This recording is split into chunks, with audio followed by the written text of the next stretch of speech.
Assalamualaikum warahmatullahi wabarakatuh. Perkenalkan, nama saya Ella Faiko, NPM 2021 14566 dari kelas S6F. Tujuan saya membuat video ini adalah untuk memenuhi tugas pembinaan kompetensi mengajar dengan dosen pengampu Dr. Muhammad Ramadana SEMPD.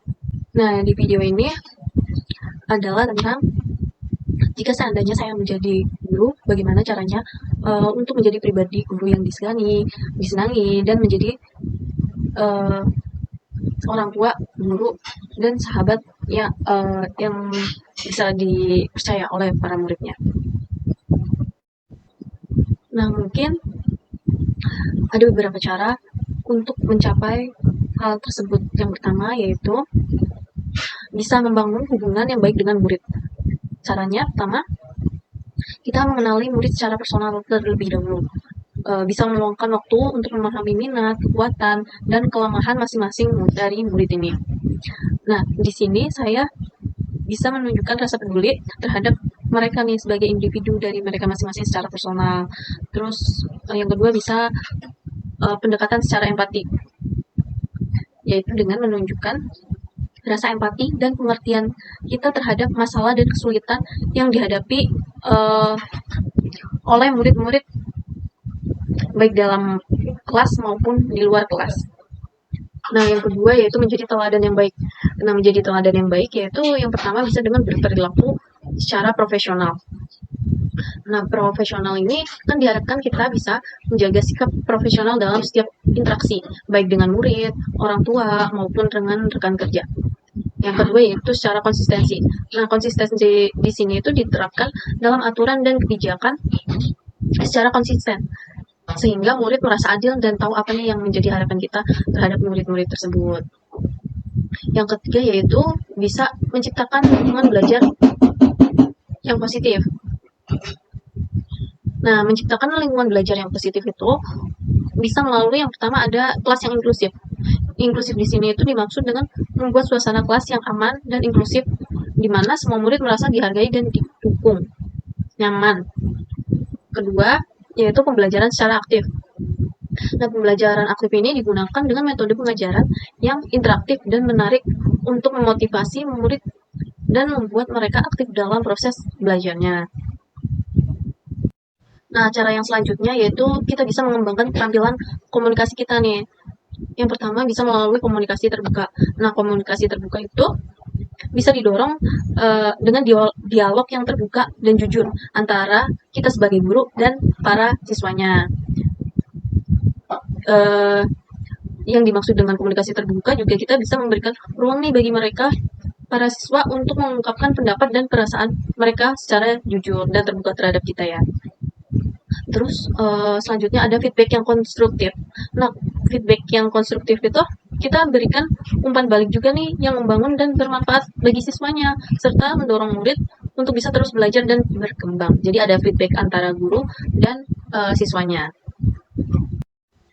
Kemudian bisa meningkatkan kompetensi dan pengetahuan. Nah, dengan meningkatkan kompetensi dan pengetahuan, mungkin kita bisa menjadi guru yang bisa dihargai ya. Nah, kita dalam peningkatan pengetahuan dan kompetensi tentunya caranya ya, yang pertama bisa melewat pengembangan profesional. Nah, pengembangan profesional ini perlu kita tingkatkan pengetahuan dan keterampilan kita melalui pelatihan, seminar, ataupun dengan kursus tambahan. Selanjutnya, semakin perkembangan zaman, perkembangan teknologi juga kan semakin maju. Nah, dengan adanya penggunaan teknologi, kita bisa mengintegrasikan teknologi dalam pembelajaran untuk membuat materi yang lebih menarik dan relevan bagi murid-murid. Yang contoh biasa kita ini, apa ya?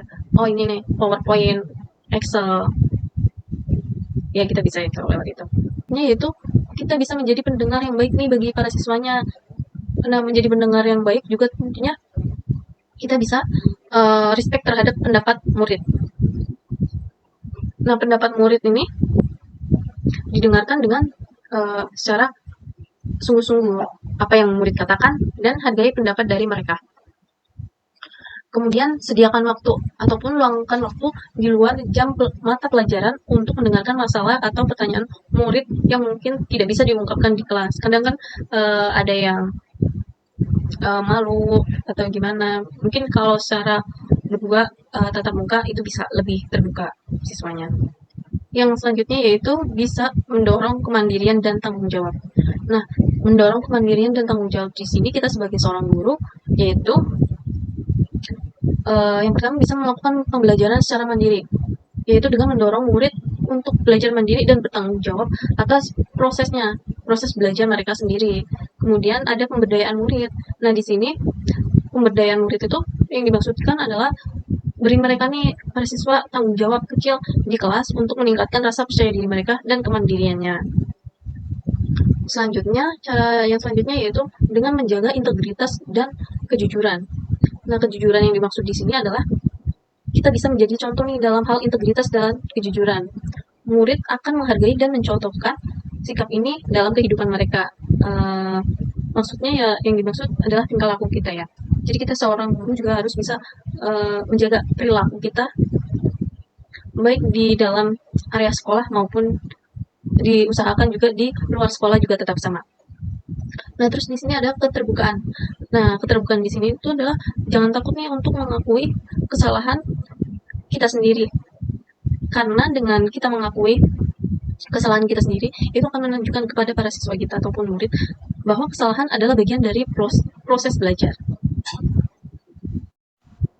Nah, mungkin tips yang selanjutnya yaitu kita dalam menjelaskan pelajaran itu dengan jelas, secara jelas dan bisa dipahami ataupun dimengerti oleh siswanya. Karena pada umumnya siswa menyukai guru yang mengajar dengan jelas, dengan penjabaran materi pelajaran yang mudah dimengerti.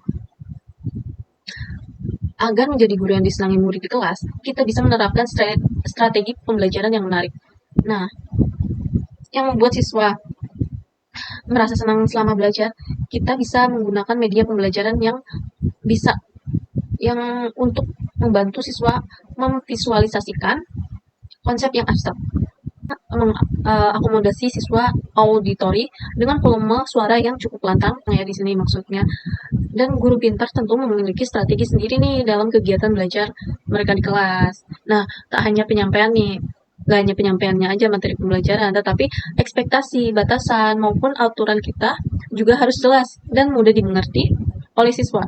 Misalnya, kita bisa memastikan seluruh siswa mengerti kapan tugas dikumpulkan dan apa konsekuensinya jika terlambat. Karena dalam hal ini tentu kedudukan guru adalah sebagai orang tua siswa di sekolah yang juga berperan untuk mengajarkan mereka tentang kedisiplinan. Selanjutnya mungkin kita bisa menjadi guru yang menyenangkan dan mudah didekati oleh siswanya.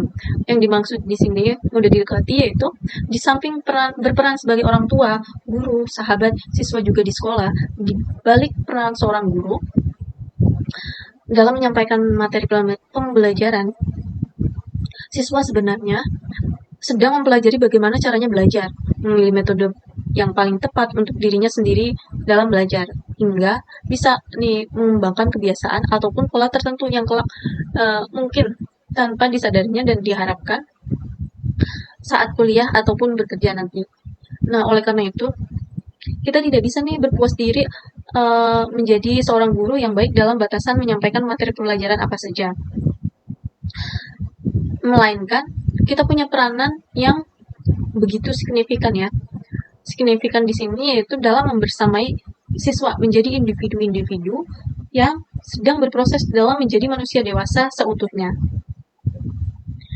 Karena dalam masa berproses ini, tentunya siswa butuh merasa aman, bahkan spesial.